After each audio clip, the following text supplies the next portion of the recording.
Su DEX también de la firma Allergy.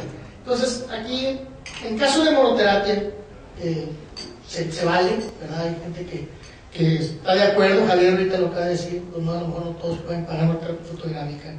Me gustaría preguntarle a Patricio, ¿cuál es el régimen de tratamiento con Lucentis recomendado o con Avastin recomendado? En caso de que tú no tienes opción, tienes que dar una monoterapia, ¿qué es lo que tú haces? De acuerdo a los estudios que hay multicéntricos prospectivos, el mejor tratamiento que existe es la inyección mensual de ranibizumab cada mes por 12 meses, o ya comparativo en resultados, la inyección de Eylea 4 meses seguido por inyección bimensual. ¿Okay? Entonces ese sería el régimen recomendado. No es el régimen real. Normalmente, después de los estudios de CAT y IVAN, que son los estudios que se han publicado comparativos entre ranibizumab y bevacizumab, se estima que el Avastin no es inferior que el Lucentis. Sin embargo, en los análisis numéricos duros, el Lucentis tiene ventaja en todas las categorías y el Avastin tiene un poquito de desventaja, pero sin ser estadísticamente significativa en un estudio de inferioridad. Entonces, el estudio más usado es el protocolo es el PRN, que consiste en inyectar una dosis de carga de 3 inyecciones, una por mes, y posteriormente visita mensual con estudio de OCT, y en base a eso se decide si inyectar o no. Nada más para complementar a lo que comenta Patricio, ahora que entre Eylea al mercado, probablemente al que vaya a desplazar más a Lucentis, porque en costo probablemente sean similares, el bevacizumab va a seguir por su costo vigente, y Eylea, o sea, Pegantani va a ser, Altivercept va a ser inyectado bimensual. Es decir, va a necesitar menos inyecciones probablemente que Lucentis. Entonces, el medicamento va a competir más con ranibizumab que con bevacizumab. En cuanto a la monoterapia, ¿realmente sí hay alguna diferencia entre utilizar Lucentis versus Avastin? ¿Arturo? Ya lo comentó Patricio. ¿Tú tienes otro? Yo no puedo contestar porque yo nunca uso monoterapia. No uso monoterapia. Pero, en tu experiencia en algunas otras patologías, ¿crees tú que existe el concepto y la experiencia de otros que he escuchado, realmente no hay diferencia. Desde el punto de vista molecular, probablemente el bevacizumab tenga más ventaja por su depuración más tardada del obviamente. Pero experiencia particular, y para no recitar lo que dicen algunos artículos, no puedo decir. ¿Y alguno de ustedes utilizaría la monoterapia con esteroides? ¿Esta lesión no tiene problema? Estamos de acuerdo que como monoterapia no funciona el esteroide. ¿O en qué caso lo utilizarían? En una degeneración polipoidea, por decir, casos especiales, en una degeneración macular, ya sea clásica o oculta, yo utilizaría o utilizo o monoterapia o terapia combinada. Hay un detalle importante aquí en relación a lo que se va a utilizar en las combinaciones y esto. Algo que está demostrado, sobre todo cuando se combina con la inhibición del factor de crecimiento de la conducta, es que la inhibición del factor derivado de plaquetas puede mejorar la evolución de los pacientes hasta un 65%. Uno de los activos que puede inhibir el factor de crecimiento de conducta es precisamente la testosterona. No sabemos realmente cuál es el valor agregado de combinar un esteroide cuando hablamos de una terapia combinada, pero desde el punto de vista molecular, el inhibir el factor derivado de plaquetas es una explicación bastante convincente. Nada más, en cuanto a la comparación de Avastin y Lucentis, clínicamente no hay mucha diferencia. Hay algunas diferencias teóricas entre los dos y que ahora también convierten a Eylea. En los vasos del cuerpo ciliar y los vasos cotidianos y en el iris hay una proteína que se llama el receptor neonatal de la fracción cristalizada. Este receptor, por un transporte activo, toma anticuerpos por la fracción cristalizada, y hay un transporte activo de la cavidad vítrea hacia los vasos sanguíneos. Además, es un mecanismo de reserva de anticuerpos que se usa para todos los anticuerpos. Nuestros anticuerpos circulantes están en sangre, este factor está en todos los vasos del cuerpo. Toma el factor, toma el anticuerpo, lo mete al citoplasma de la célula endotelial y más adelante lo vuelve a liberar, y de esa manera estamos guardando los anticuerpos también en un reservorio endotelial. Entonces, una de las cosas en cuanto a cuestiones de seguridad y lo que decía un poquito Arturo de depuración in vitro, lo que estamos aprendiendo ahorita es que los moléculas que tienen una fracción cristalizable se depuran más rápido. Entonces, uno de los temas es, por ejemplo, Eylea, aunque es más afín que Lucentis al VEGF, su depuración es más rápida, aunque sea una molécula más grande, porque hay un transporte activo de la molécula al exterior. Igual pasa con Avastin. El receptor neonatal en los vasos, se llama receptor neonatal, no quiere que seamos los niños, todos lo tenemos. Toma el anticuerpo y por un transporte activo lo avienta al torrente sanguíneo. La ventaja ahí hipotética de Lucentis es que Lucentis no tiene fracción cristalizable, entonces no hay transporte activo hacia afuera. Una vez afuera, cuando inyectamos Lucentis en el ojo, o inyectamos Avastin en el ojo, o inyectamos Eylea en el ojo, la supresión del VEGF en sangre en Lucentis es casi indetectable y solamente detectamos el Lucentis alrededor de 2 horas en sangre. Cuando inyectamos Avastin o Eylea, la depresión del VEGF sistémico es casi total. Entonces, nosotros pensamos que en Avastin no estamos inhibiendo el VEGF sistémico y es casi total. Bajas casi a cero el nivel de VEGF. Y en el Avastin, por ejemplo, que está estudiado, esta depresión dura hasta 3 semanas. Entonces, estamos suprimiendo el VEGF sistémico por 3 semanas y puede traer implicaciones en cuanto a seguridad, cosa que no es con Lucentis. Entonces, es otra cosa que hay que preocuparnos. Entonces, sin embargo, el estudio creo que no hubo una diferencia significativa en cuanto a eventos adversos, ¿no? Es decir, si es cierto,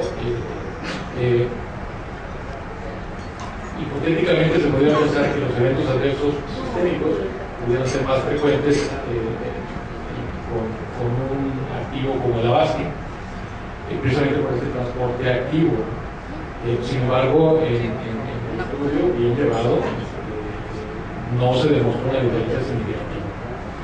Pero curiosamente no hubo diferencia significativa en los efectos secundarios relacionados a VEGF. O sea, estamos hablando de infarto, miocardio y eventos trombembólicos.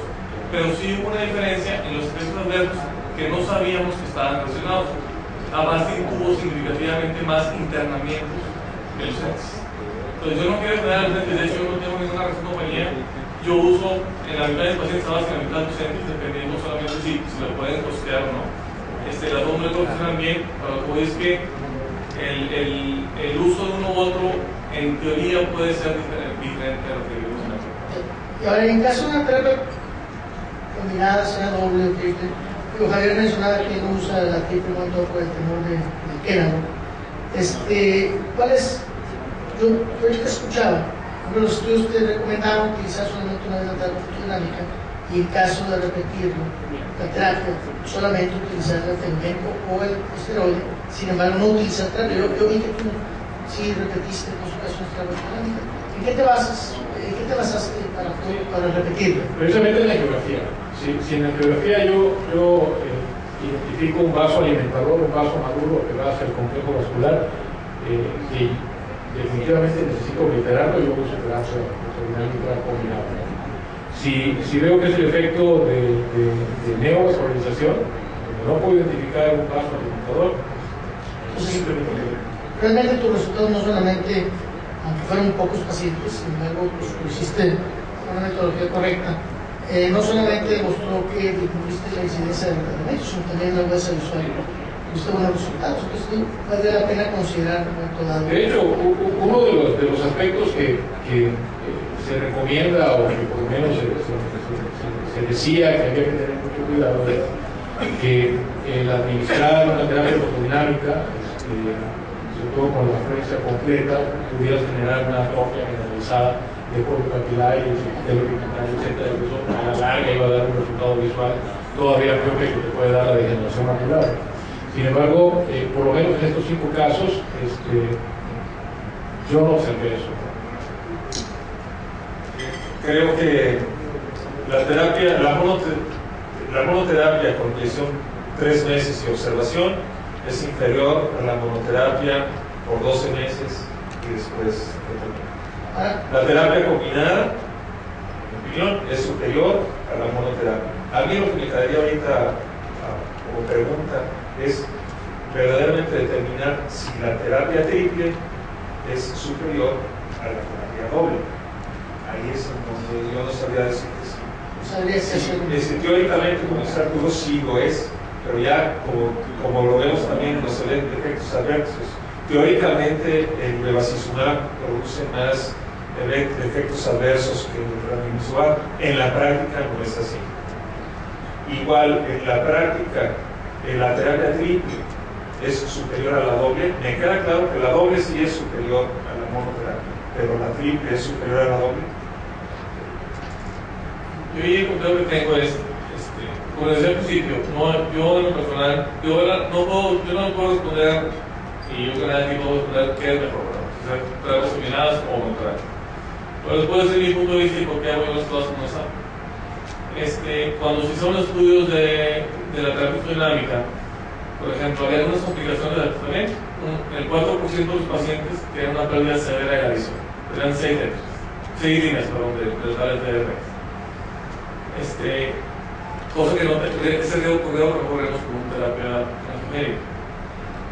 Corremos más riesgo, por ejemplo, en comparación con lo que hace Arturo, de tener una oftalmitis, porque aunque él inyecta medicamentos, lo hace en una ocasión, no está frecuente, él disminuye el riesgo de oftalmitis también con hacer tratamientos combinados. Entonces, los dos pueden tener ventajas. Desde mi punto de vista, la transferona, yo no tengo un paciente que no haya desarrollado cataratas.